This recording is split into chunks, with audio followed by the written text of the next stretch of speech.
जयंत सुन पा रहे हैं? जी जी जी, आपकी आवाज आ वाजपेयी रही जी है। कह रहे हैं, याद दिला रहे हैं, बताइए। घटना आपको भी याद होगी।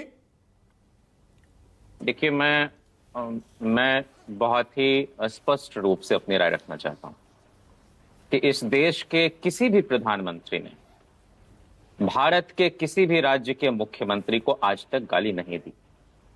लेकिन नरेंद्र मोदी जी ने नीतीश कुमार जी की दिवंगत मां को गाली तब दी थी जब नरेंद्र मोदी जी की आदरणीय माता जी जीवित थी, और ये एक अप्रिय स्थिति पैदा हुई थी 2015 के चुनाव के वक्त।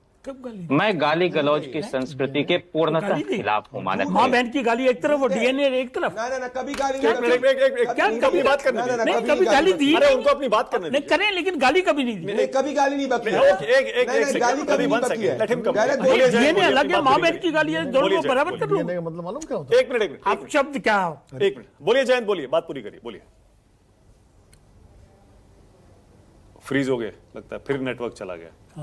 नेटवर्क चला गया। हाँ बताइए वाजपेयी जी, क्या दिक्कत है? हम ये कह रहे थे। विनोद जी पहले आप बोलिए। विनोद जी आप क्या कह रहे थे? विनोद जी नहीं मैं ये डीएनए वाले मसले पर जयंत जिज्ञासु कह रहे हैं, जो प्रधानमंत्री ने कहा था वो गाली थी। नहीं, डीएनए असल में किसी के डीएनए पे सवाल उठाना दरअसल उसकी वल्दियत पे सवाल उठाना होता है, तो इनडायरेक्टली वो बात जयंत जिज्ञासु कह रहे हैं। सवाल ये नहीं है अपना क्या कहते हैं अग्निहोत्री जी, सवाल ये है कि नहीं, मैं तो खाली उसका अर्थ समझा रहा हूं, जो उनका मैं तो उसकी वो कहना चाह रहे हैं। भावत ठीक है, लेकिन माँ बहन को डायरेक्ट गाली देना, आपकी बात बिल्कुल अच्छा सही ये है। बताओ बात पे, हिमाचल में जो सत्ती ने दी थी गाली 2019 में, अच्छा, बीजेपी प्रदेश अध्यक्ष ने। अच्छा बिल्कुल ठीक है, वो ठीक है। किसके मंच पे दी? मैं ये पूछ रहा हूँ, किसके मंच पे दी, कहां से दी? अरे पार्टी के मंच पे इलेक्शन रैली में। प्रधानमंत्री को दी, राहुल गांधी को, भूतपूर्व प्रधानमंत्री को। राहुल गांधी को दी भाई। कौन सी राहुल गांधी को गाली दी? मुझे नहीं याद है, बताओ कोई दी है तो मुझे नहीं मालूम। और माँ बहन की गाली नहीं दी होगी, ये मेरा ओपन चैलेंज है। अच्छा, कि बीजेपी के किस नेता ने। वाजपेयी जी चैलेंज मत करो, सुना दूंगा मैं पार्टी का प्रवक्ता नहीं हूँ,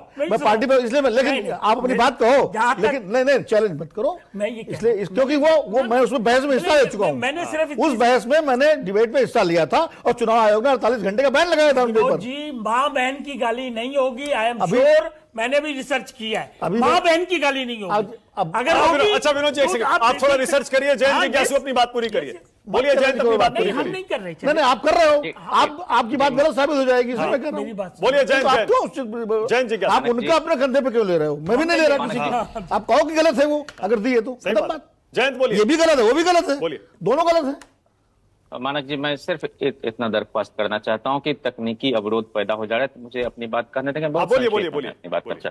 मैं कह रहा हूं कि गाली का वर्गीकरण, उसकी तीव्रता, उसका परिमाण, मात्रा मापना, ये एक विचित्र बात है। मैं बेशर्त गाली गलौज की संस्कृति के खिलाफ हूं, चाहे किसी की तरफ से आए।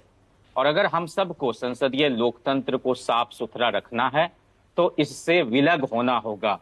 मैं कह रहा हूं कि मैं आज आपके सामने यह भी गिनाने में दिलचस्पी नहीं रख रहा हूं कि प्रधानमंत्री जी या भारतीय जनता पार्टी के लोगों ने कब कब किनको क्या क्या कहा।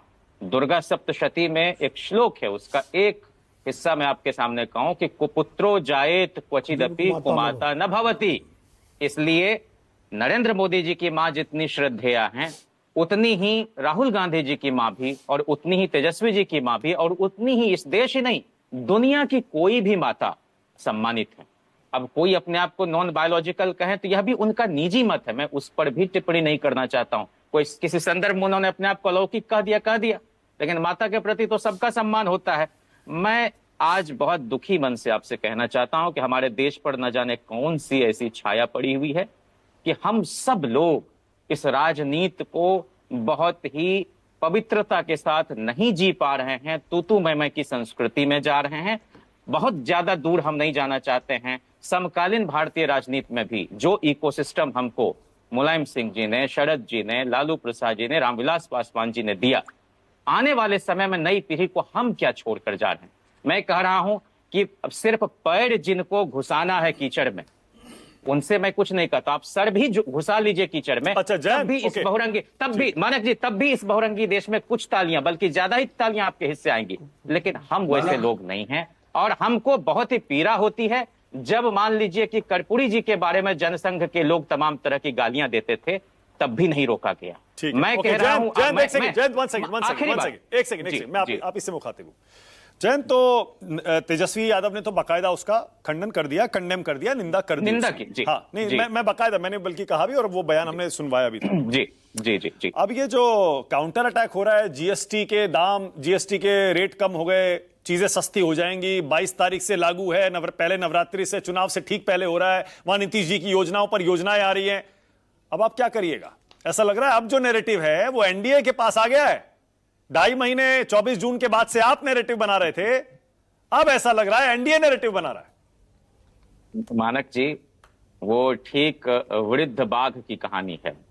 उसको लगता है कि, लोगों को लगता है कि इसकी प्रवृत्ति, इसकी प्रकृति बदल गई है, लेकिन जीएसटी के बहुत ही अव्यवहारिक किस्म से थोपे जाने के समय इस देश के जो छोटे और मंझोले किस्म के व्यापारी, कारोबारी थे, दुकानदार थे, उनकी कमर किस तरह से तोड़ी गई, उससे हमारी भारतीय अर्थव्यवस्था आज तक नहीं उबर पाई। नोटबंदी के बारे में दिवंगत प्रधानमंत्री मनमोहन सिंह जी ने कहा कि ये लीगलाइज्ड लूट और ऑर्गेनाइज्ड ये प्लंडर है। हम कह रहे हैं कि अभी आप जो कुछ भी राहत के नाम पर करने की कोशिश कर रहे हैं, अगर आपकी मंशा वाकई भारत में जो एक जॉबलेस ग्रोथ है, बेरोजगारों को उबारने की कोई मंशा हो, तब तो हम कह रहे हैं कि कोई बात है। लेकिन अगर यह आप चुनाव के पहले सिर्फ उसकी दुर्व्याख्या, मनमाने व्याख्या करके कहेंगे कि हम लाभ पहुंचाएंगे, तो ये एक विचित्र बात है। एक बात उसमें जोड़ना चाहता हूं मानक जी, आज भी चुनाव में चर्चा, पर्चा, खर्चा और डंडा झंडा एजेंडे के साथ ही स्वीकार्यता कोई भी दल, कोई उम्मीदवार हासिल करता है। हम तो अपना एक साझा घोषणा पत्र जारी करेंगे और हम, अरे सीधे सीधे कह दीजिए ना जयंत, सीधे सीधे कह दीजिए। अच्छा लगता है, फिर नेटवर्क चला गया, फिर चला गया। हाँ, अतुल भाई सुन पा रहे हैं?